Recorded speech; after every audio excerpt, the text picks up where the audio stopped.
Oxidation and reduction. ये क्या है? ये दो फिनोमिना है। ऑक्सीडेशन वर्ड अपने आप में चीज बता रहा है कि क्या होगी ऑक्सीडेशन। जब किसी एलिमेंट के एटम के अंदर ऑक्सीजन जुड़ जाएगा, ऑक्सीजन ऐड हो जाएगा, तो उसे ऑक्सीडेशन कहेंगे। अच्छा, ऑक्सीडेशन और रिडक्शन को देखने के तीन तरीके हैं।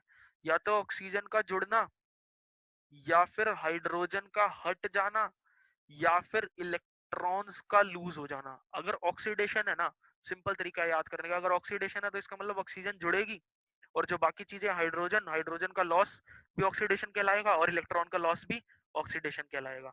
तो एक एग्जांपल देख लेते हैं। जब कॉपर के अंदर ऑक्सीजन जुड़ी, तो ऑक्सीजन जुड़ करके Cu था, सिर्फ Cu के अंदर ऑक्सीजन डाली और CuO बन गया, यानी कॉपर के साथ ऑक्सीजन जुड़ गई। तो इस तरीके के रिएक्शंस को ऑक्सीडेशन रिएक्शन कहते हैं। और अब मैंने देखा, एक नीचे वाला एग्जांपल देखा जिसके अंदर CuO था और H2, दोनों को मिलाया तो कॉपर बन गया और H2O बन गया। तो CuO के अंदर कॉपर ऑक्साइड पहले से था, ऑक्सीजन जुड़ी हुई थी, और प्रोडक्ट के अंदर कॉपर बन गया। तो कॉपर ऑक्साइड से कॉपर बन गया, ऑक्सीजन का लॉस हो गया, तो ऑक्सीजन के लॉस होने को रिडक्शन कहते हैं।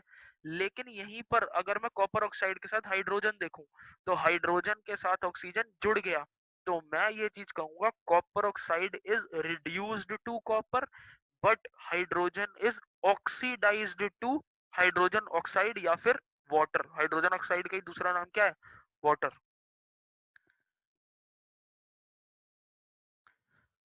अब बात करते हैं कि रेडॉक्स रिएक्शन क्या होता है। रेडॉक्स रिएक्शन एक अलग ही टाइप है। वो चार तरीके अलग थे कि क्या होगा, डिकम्पोजिशन और डिस्प्लेसमेंट, वो जो हमने पढ़ा। और हमने ये भी देख लिया कि एंडोथर्मिक एक्सोथर्मिक टाइप का रिएक्शन होते हैं, ऑन द बेसिस ऑफ कि हीट ट्रांसफर कैसा है, कि हीट देनी पड़ रही है या हीट निकल रही है। हमने ये भी देख लिया अगर प्रेसिपिटेट बन रहा है तो प्रेसिपिटेशन रिएक्शन। लास्ट तरीके का रिएक्शन है जिसको कहते हैं redox reaction, red ox. Red ox को तोड़ा जाए तो रेड मतलब कि रिडक्शन से आया, और ऑक्स मतलब ऑक्सीडेशन से आया। तो ऐसे रिएक्शन जिसके अंदर ऑक्सीडेशन भी हो और रिडक्शन भी हो, दोनों इकट्ठे हो, एक ही रिएक्शन के अंदर ऑक्सीडेशन भी और रिडक्शन भी, ऐसे रिएक्शंस को रेडॉक्स रिएक्शन कहा जाता है। जिस एग्जाम्पल के तौर पे CuO plus H2 gives Cu plus H2O। अच्छा, कोई ये बता सकता है कि ये किस तरीके का रिएक्शन है, एक्सोथर्मिक और एंडोथर्मिक में से? तो हीट को देना पड़ रहा है मुझे, तो ये वाला रिएक्शन कैसा होगा? एंडोथर्मिक रिएक्शन होगा। और साथ ही साथ ये एक रेडॉक्स रिएक्शन भी है। क्यों? क्योंकि CuO कॉपर ऑक्साइड से कॉपर बन रहा है, ऑक्सीजन हट रहा है, और हाइड्रोजन में ऑक्सीजन जुड़ रहा है, तो H2 जो है वो ऑक्सीडाइज हो रहा है, और CuO जो है वो रिड्यूस हो रहा है।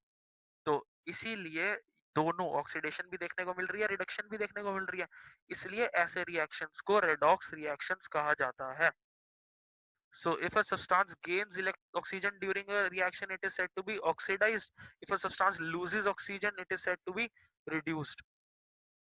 ओके, साथ में दो चीजें हमने और पढ़ ली। ऑक्सीडेशन का मतलब ऑक्सीजन का जुड़ जाना, और साथ ही साथ या फिर हाइड्रोजन अगर हटे तो भी उसको ऑक्सीडेशन कहते हैं। अगर कहीं से हाइड्रोजन हट जाए तो ऑक्सीडेशन कहा जाएगा, या फिर इलेक्ट्रॉन्स लूज करे कोई तो भी उसको ऑक्सीडेशन कहा जाएगा।